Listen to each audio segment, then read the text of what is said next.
हिंदू धर्म में कार्तिक मास को सबसे पवित्र महीना माना गया है। इसी मास में भगवान विष्णु अपनी योग निद्रा से जागते हैं।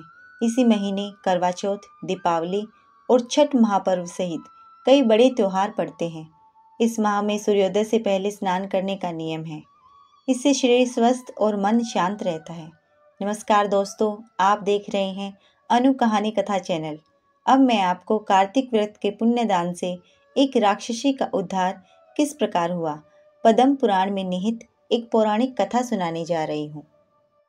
राजा पृथु ने कहा, मुनिश्रेष्ठ, कार्तिक का व्रत करने वाले पुरुष के लिए जिस महान फल की प्राप्ति बताई गई है उसका वर्णन कीजिए। किसने इस व्रत का अनुष्ठान किया था? नारद जी बोले, राजन, पूर्व काल की बात है। सह्य पर्वत पर करवीपुर में धर्मदत्त नाम के एक धर्मज्ञ ब्राह्मण रहते थे, जो भगवान विष्णु का व्रत करने वाले तथा भली भांति श्री विष्णु पूजन में सर्वदा तत्पर रहने वाले थे। वे द्वादशाक्षर मंत्र का जप किया करते थे।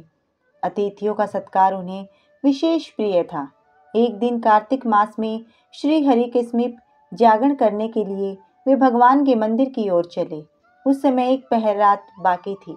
भगवान के पूजन की सामग्री साथ लिए जाते हुए ब्राह्मण ने मार्ग में देखा, एक राक्षसी आ रही है। उसकी आवाज़ बड़ी डरावनी थी।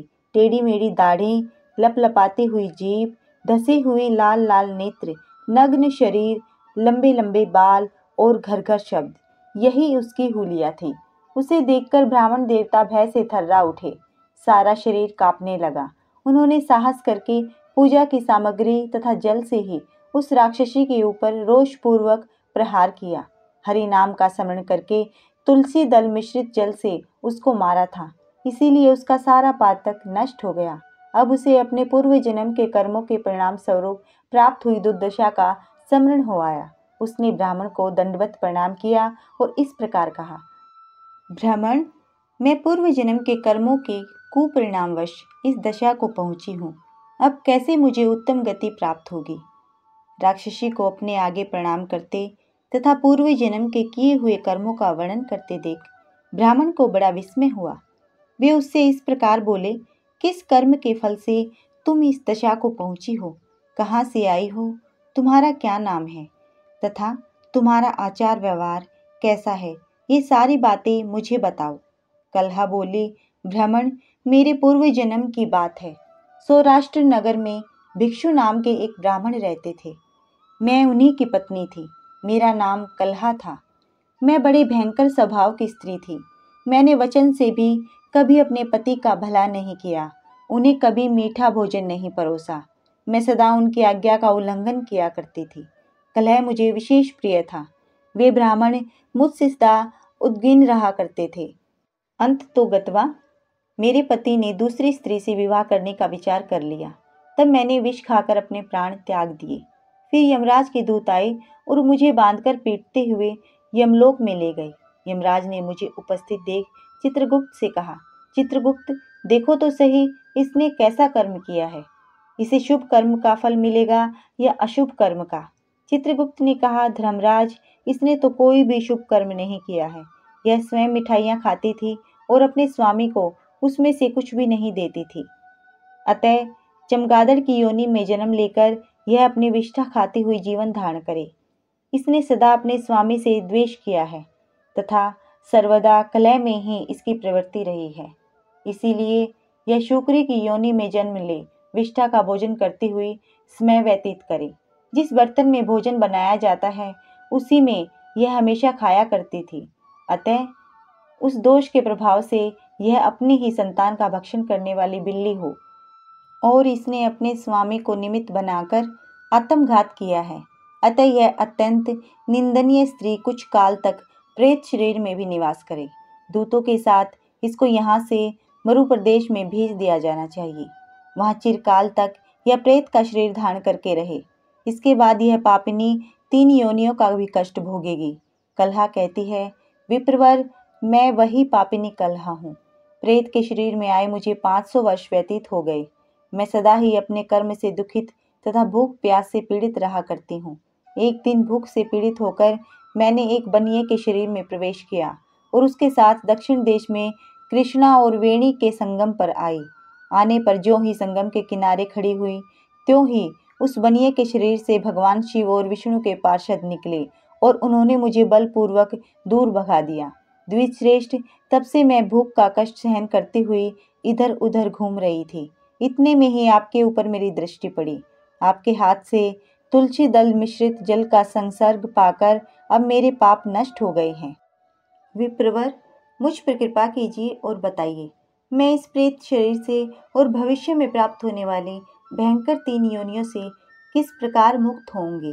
नारद जी कहते हैं, कलहा के ये वचन सुनकर द्विजश्रेष्ठ धर्मदत्त को उसके कर्मों के परिणाम का विचार करके बड़ा विस्मय और दुख हुआ। उसकी ग्लानि देखकर उनका हृदय करुणा से द्रवित हो उठा। वे बहुत देर तक सोच विचार करके खेद के साथ बोले। धर्मदत्त ने कहा, तीर्थ, दान और व्रत आदि शुभ साधनों के द्वारा पाप नष्ट होते हैं, किंतु तुम इस समय प्रेत के शरीर में स्थित हो, अतः उन शुभ कर्मों में तुम्हारा अधिकार नहीं है। तथापि तुम्हारी ग्लानि देखकर मेरे मन में बड़ा दुख हो रहा है।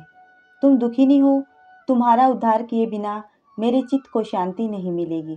अतः मैंने जन्म से लेकर आज तक जो कार्तिक व्रत का अनुष्ठान किया है, उसका आधा पुण्य लेकर तुम उत्तम गति को प्राप्त हो। यूँ कहकर धर्मदत्त ने द्वादशाक्षर मंत्र का श्रवण कराते हुए तुलसी मिश्रित जल से ज्यों ही उसका अभिषेक किया, त्यों ही वह प्रेत शरीर से मुक्त हो दिव्य रूप धारिणी देवी हो गई। धधकती हुई आग की ज्वाला के समान तेजस्विनी दिखाई देने लगी। लावण्य से तो वह ऐसी जान पड़ती थी मानो साक्षात लक्ष्मी हो। तदंतर उसने भूमि पर मस्तक टेक कर ब्राह्मण देवता को प्रणाम किया और आनंद विभोर हो गदगद वाणी में कहा, द्विजश्रेष्ठ, आपकी कृपा से मैं नरक से छुटकारा पा गई। मैं पाप के समुद्र में डूब रही थी, आप मेरे लिए नौका के समान हो गए। वह इस प्रकार ब्राह्मण देव से वार्तालाप कर ही रही थी कि आकाश से एक तेजस्वी विमान उतरता दिखाई दिया। वह श्री विष्णु के समान रूप धारण करने वाले पार्षदों से युक्त था। पास आने पर विमान के द्वार पर खड़े हुए पुण्यशील और सुशील नामक पार्षदों ने उस देवी को विमान पर चढ़ा लिया। उस समय उस विमान को देखकर धर्मदत्त को बड़ा विस्मय हुआ। उन्होंने श्री विष्णु रूपधारी पार्षदों का दर्शन करके उन्हें साष्टांग प्रणाम किया। ब्राह्मण को प्रणाम करते देख पुण्यशील और सुशील ने उन्हें उठाया और उनकी प्रशंसा करते हुए यह धर्मयुक्त वचन कहा। दोनों पार्षद बोले, द्विजश्रेष्ठ, तुम्हें धन्यवाद है, क्योंकि तुम सदा भगवान विष्णु की आराधना में संलग्न रहते हो। दीनों पर दया करने का तुम्हारा स्वभाव है। तुम धर्मात्मा और श्री विष्णु व्रत का अनुष्ठान करने वाले हो। तुमने बचपन से लेकर अब तक जो कल्याण में कार्तिक का व्रत किया है, उसके आधे का दान करके दूना पुण्य प्राप्त कर लिया है। तुम बड़े दयालु हो। तुम्हारे द्वारा दान किए हुए कार्तिक व्रत के अंगभूत तुलसी पूजन आदि शुभ कर्मों के फल से यह स्त्री आज भगवान विष्णु के समीप जा रही है। तुम भी इस शरीर का अंत होने पर अपनी दोनों पत्नियों के साथ भगवान विष्णु के वैकुंठ धाम में जाओगे और उन्हीं के समान रूप धारण करके सदा उनके समीप निवास करोगे। धर्मदत्त, जिन लोगों ने तुम्हारी ही भांति श्री विष्णु की भक्ति पूर्वक आराधना की है, वे धन्य और कृतकृत्य हैं तथा संसार में उन्हीं का जन्म लेना सार्थक है, जिन्होंने पूर्व काल में राजा उत्तानपाद के पुत्र ध्रुव को ध्रुव पद पर स्थापित किया था। उन श्री विष्णु की यदि भली भांति आराधना की जाए तो वे प्राणियों को क्या नहीं दे डालते। भगवान के नामों को स्मरण करने मात्र से देहधारी जीव सद्गति को प्राप्त हो जाते हैं। पूर्व काल में जब गजराज को ग्रह ने पकड़ लिया था, उस समय उसने श्री हरि के नाम स्मरण से ही संकट से छुटकारा पाकर भगवान की समीपता प्राप्त की थी और वही अब भगवान का जय नाम से प्रसिद्ध पार्षद है। तुमने भी श्री हरि की आराधना की है, अतः वे तुम्हें अपने समीप अवश्य स्थान देंगे। दोस्तों, यदि यह कथा आपको अच्छी लगी हो और सुनने में आनंद आया हो तो वीडियो को लाइक करें, शेयर करें, चैनल को सब्सक्राइब करें। धन्यवाद।